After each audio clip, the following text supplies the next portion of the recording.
He's not in Universal Century very much, is he? No, he voices like the first captain, I think, that Bright replaced on the White Base. It was either that or like some other like commanding officer. He plays the pilot of what the fuck is the Xeon ship called? Which one? The one from Musai?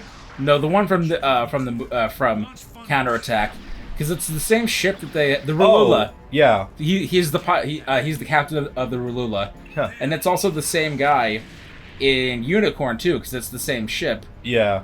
Except that in that one it's voiced by Liam O'Brien, but it's the same guy. You said Liam O'Brien. I thought we were still talking about Ocean for a second there. Yeah, in Unicorn. Oh, okay. Yeah. All right. That makes sense. Because he survived. He and the battleship Rulula survived the war. Yeah. Funny that. One of the few survivors from this goddamn movie. It's all the people you least expect and think don't have names. Like Marin. Do you know who Marin is? What? Oh, sorry. You just. I didn't catch that. What the hell did you say? It's all the people you either don't expect, don't know exist, or don't know have names.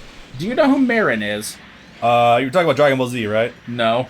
I'm talking about Gundam. Oh. When you said Marin, I thought you were referring to Krillin's ex-girlfriend or Krillin's daughter. Which is very weird that he would get a daughter that's phonetically similar to an ex-girlfriend of his that is somehow is thicker than Android 18. And we proceed. There's a dude in this movie and in Unicorn named Marin, M-E-R-A-N, and he is Bright's right-hand man. Yeah, no, I don't remember. Well, then again, I've only watched CCA the full way through once with you, and that's it.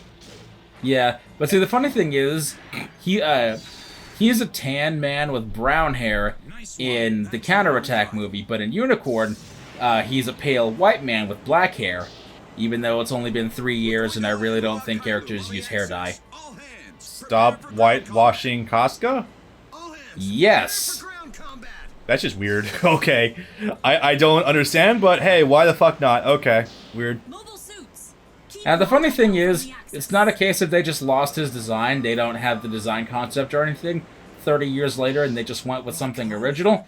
No, in the Robot Wars games, for example, in V, the Unicorn version appears and he's the white guy with black hair, but in Robot X, which came out 1 year later, it's the Char's Counterattack version, and he's still tan and still has the brown hair. So it's like they literally are just classifying them as different people now, I guess. To be absolutely fair, Robot Wars is kind of weird sometimes with the art style, so it might have actually slipped on the radar. Because you've shown me some of the characters from like Unicorn. Double O gets the worst. Double O, oh Christ, yeah.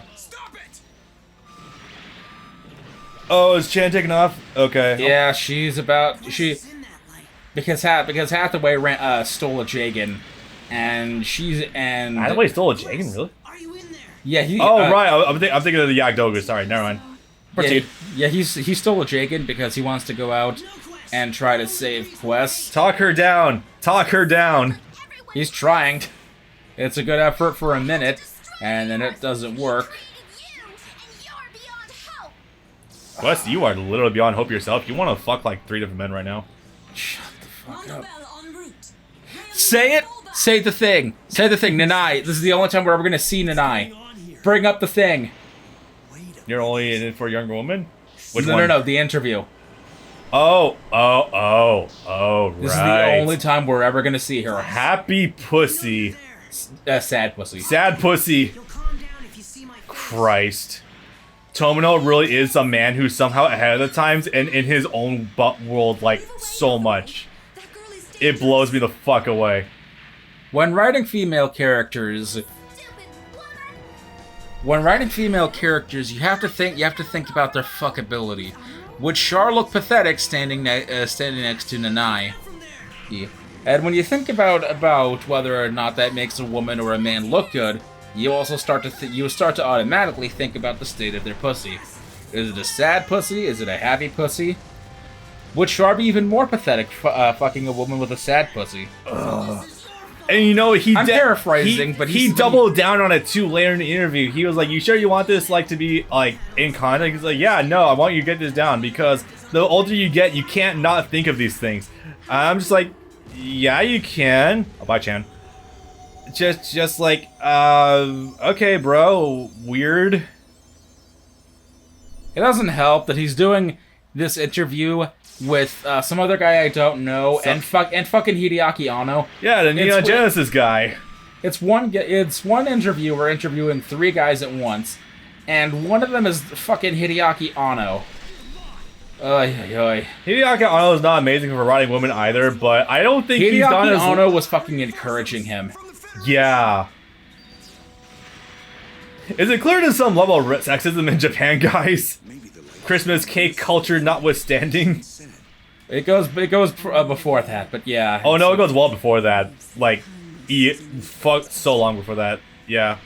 I argue it's only been recent years that began to break a little bit, but yeah. I can't look at Nanai anymore after seeing that interview. I know. I still like Nanai's design, but just she's cool. Jesus. But it's like now that's all you're thinking about now too. Thanks, you made me think about that. God damn it. Yep. You put the idea in my head. That's why I'm thinking about it. I was not thinking that inherently, jackass. I don't want to think about the state of her pussy. Okay, maybe I do a little bit, but I'm not going to judge her based on it. You know what it is? Oh, wait. Before we go too much farther, we also got to double down on this by mentioning that little line from, that Tomino did also write for, what her name starts with an A, I keep forgetting her name, in G-Reco. Ida, yeah. That little line that he wrote for her. As a female woman, I am perfectly healthy. I would hope so. You're like 19 years old. Yeah. But yeah, that's. You know what it is? It's I'm sure you've probably, well, maybe you haven't, but people in general see things in American sitcoms of like a woman in her late 20s to 30s being like, my skin is starting to sag a little. I pull on my face or something, and my cheeks doesn't spring back to normal in like a fraction of a second like it used to. I'm getting old. It's like that, which is what you would see in American media, but no, it's like it's like that, but it's like Nanai pondering the tightness, or I don't know what you would describe, of her pussy lips. How springy they are. Yeah, like American culturalism, there's always been like a value placed on like, how tight is her pussy? We're really talking about this. I brought it up. Is it this or the politics? Which one do you want to gravitate towards? Politics is easy, man. Politics is funny. We've never had to talk about this before. I don't think there's ever been an avenue for us to talk about this before. Absolute case study. The fun sexism levels that's always been in Japan, especially in the older cultures, and Tomino's strange being of a man. Fucking the fucking interview where Tomino was talking about Makoto Shinkai and your name, and hey, how come when they finally met for the first time in real time, how come the first thing that Taki did upon seeing her was not grab Mitsuha by the pussy? Why did his hand not go directly for her genitals when at this point he still thinks she's a ghost? It's just straight up Colonel Volgin from Metal Gear Solid 3 right there. Just grab Snake by the balls. Huh. You're not right enough. Are you here for the philosopher's legacy? Now, I know some people probably interpret that as like a joke. Be like, why didn't he grab her by the pussy? Serious. Yeah, like some people will probably think of that's a joke. But here's the thing: if you're gonna let people, you have to let people know that you're joking. Like a little hint, wink, wink, nudge, nudge. There was nothing about that. It was very deadpan. Like, oh my god, you're serious. Tomino's from a generation too old to know what jokes are. Tomino's from the generation that still inherently hates the Chinese people because of the shit that happened in the past with the World Wars. Yeah, that Hong colony didn't do much help for that. Yeah. Well, not for the modern Chinese government, but like the past shit. Just past couples in like World War II, I think, with China. Like, I think he is part of that generation, and which is funny, all things considered. He's trying to be a World War II apologist. Yeah. Which, by the way, that term didn't always mean what you think it means. It means that they're terminally apologizing for something. Not that they're excusing something else. Yes. I'm aware of that. They're apologizing for... We have young people in our audience. For how Japan was kind of the last... Well, how they were in World War II period, how they decided to side with the Axis powers of Nazi Germany and Italy. Because remember, Italy was also part of that. Thank you, Mussolini. Fascism is a hell of a drug. Really is. This is one of the reasons why ever since I started playing Metal Gear Solid, I've been sticking to the news like glue. And also ever since I started watching Gundam seriously, it's like, yeah, I'm keeping an eye on this shit. Because the same things are constantly in, it makes you have appreciate the perspective of the world and just being like, okay, if shit's gonna go south, I want to be aware of it. And I want to prepare well in advance and do what I can to help avoid it. The year is 2016. If our woman loses the election, we're moving to Canada. You know something? That was what everyone said on the internet. The website that actually was for emigration to Canada actually did fucking crash because they were getting pinged to hell and back about actually moving to Canada. Not kidding. I hate to say it, guys, but Justin Trudeau is not a great leader either. He's not. He's okay, but he's not great. Yes, but that's a more recent problem. Yeah. He was elected in like 2019. That's fair. Then again, worldwide politics is fucking weird. The Labour Party lost the UK vote. Yeah. Oh Jesus Christ, Brexit. Oh fuck. No, separately. Like England had their own parliament vote last year or 2 years ago. The Labour Party lost to the Conservatives. Yeah, the Tories have everything over there. See, we can talk about. I'm not going to talk about it too much. I don't know much about the Tories. All I know is that they're cunts. See, we can talk about politics that aren't American. We can make it inclusive. Yeah, pretty much. Tell me about it. Oh boy. Anyway, yeah. See what I mean? See what I mean about this level taking for fucking ever? I think this one is just literally just like beat the time limit to like have all the bases taken over. Fuck yeah. And now that we're separating ourselves, hey, there's a big fart cloud out here. What's that about? Huh, there's that weird ass like metal cross flying around the sky. I wonder what that could possibly be about. Huh, what do you mean? Why is Chan's like and organs like splat all over it? Weird. That got dark. That joke got dark. Am I missing something? No. Do I actually just have to wait for it? I think so, actually. Check your conditions right now. Like, you should be able to see it under victory conditions.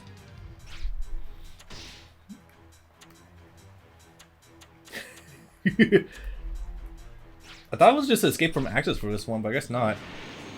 Oh. Oh. I guess it just didn't fly out far enough. Go ahead. You could show us the exit requirement, but okay. No, I'm just saying though, if you wanted to send a smaller chunk of Axis down to a little area called Florida, I would not object to that, personally speaking. Yeah, especially nowadays. Oh yeah.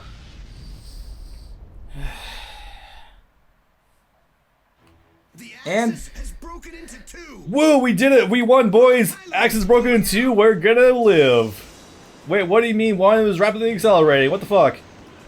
Yeah, who would have thought an explosion would have so much concussive force? It would have sent the back half flying backwards. Oops. To be fair, if it was a perfect 50-50 split, then I think it probably... It would have seriously fucked up the Earth still, but I think they all would have lived. Why can't you see that? So I want to also... Earthlings are like insects compared to us. You want to run that the fuck by me again? Did Char just say that? Yes. Oh. That... Amuro, Earthlings are like insects compared to us. Why can't you see that? Oh my god, we've been on the for 50 minutes also. Take a look at that. So hey, also... if any stage had to. So I know that Origin isn't really canon, but I would like to share something interesting that it did put into perspective for me. Operation British. So first of all, showing a colony being gassed. What the fuck? Did his health bar just reset? That was weird. So seeing they want to let his dialogue finish. Seeing a colony being gassed, that was kind of fucked up. However, then also getting into detail as to the extent of why half the people on Earth were destroyed by Operation British, which need to remind everyone, is the operation where they did drop a full fucking colony on Earth that fought in Australia. Hold on a sec. Oh yeah, the earlier Dynasty Warriors Gundam games are weird. When an enemy launches funnels, those funnels become enemies you can attack. Oh yeah, weird. They don't do that in Reborn. Or 3, I don't think. I think, like, Char also goes off screen while you're doing it, too. You aren't going to abandon us, are you? No, he died. Well. So, what happened with Operation British is that what happened... Initially, I was just like, how did an impact kill half the people on Earth? There's no way that happened. Maybe a winter or something, but that would take a lot longer. So, I'm watching Origin. Dozel's the one in charges. I'm just like, oh, wow, this sounds like a Giran thing, but okay. So, apparently, originally... the side was supposed to drop onto Jaburo, but apparently, like, they were actually seriously off the mark. So, the colony falls. It's literally spewing debris from, like, its entry point all the way down to Australia. So, like, that is immediately, like, 20% of the Earth's population, I think. And then the impact, and then the immediate fallout of that. And then the natural disasters, Origin was claiming that, yeah, all told, half of the people on Earth were dead. I'm just like, wow, okay, that's rough. That's a buff. I would keep that. So I do like that about Origin. Origin doesn't give us a lot to work with. That's actually good, but that perspective is actually up there. So now you take something like that, but you add a fuck ton of more mass to it, and it's coming down towards Earth. Yeah, originally, the simulations were just for access to just fall, impact, and then cause a nuclear-covered, like a winter around the world because it's be covered in a giant ash cloud, and that forced everyone to move to space, right? The problem is, it's a lot bigger, even at half mass. Stop it! You don't have to go along with this. What? Oh, I'm humming the ending theme to the movie. Oh, okay. Which is what we titled it in Reborn. Oh, right. So the problem is that with this fucking thing falling, it's going to actually obliterate the Earth. The dinosaurs? Yeah, that's gonna happen. I think at some point everyone else realized that, and we're like, yeah, we fucked up. The problem is, Char doesn't have that realization, so all this kind of falls flat. Yeah. God, I'm excited for you to watch Victory. It's fucking stupid, but the villain's endgame plan is Literally return to monkey. yes, the single most unique and interesting plan that any villain has ever had. And also the most stupid. It is, but you know what? It's fucking. It's different. It is different. It's different, and believe me, we needed different at the time. Oh god, did we? Well, at that point, it wasn't so bad because we just had to. Let's see, Garen just wanted Drop to. colony, drop colony, drop colony, drop axis. Well, in terms of like their end games, Drop colony. Mon wanted to take over so she could cleanse the Earth of pollution. Char wanted to eject people into space. She still dropped Ireland. She did. She did so much drop Ireland that she did parallel park the side onto Ireland. Which is just the funniest thing, like, that with that inertia, no, that thing should have been obliterated, but I guess not. That fucking thing. Goodbye, T-Pose. You fuck off. You power crept the fuck out of the show too hard. Oh my god. And now, as a result, we have literally superpower new types. Go fuck yourself. Bye! Oh, fuck. Dick! Up. And credits again. Yeah, so you get credits every time you complete a story mode. We didn't get that for Amuro. We did. I skipped it. Oh. Oh no, you had wait. No, you beat the story mode for Amuro. Yeah. Yeah, So I we didn't. didn't have that. I just straight up skipped it, honestly. Oh. I think we should just skip it and just come back to this when we actually do get to the end of the game with Char. Alright. Just so we can save it for later, because we're gonna have a lot to talk about. Let's see. I'm gonna run to the bathroom actually real fast before jumping. Yeah, let's Ah, crap! Level 25. Trust me, it's still fine. I mean, it's still fine, but look at his defense stat. Yeah, but also the Zeta. Yeah. With a fully evolved moveset. Yeah, that's true. But yeah, let's also take a break. Yeah.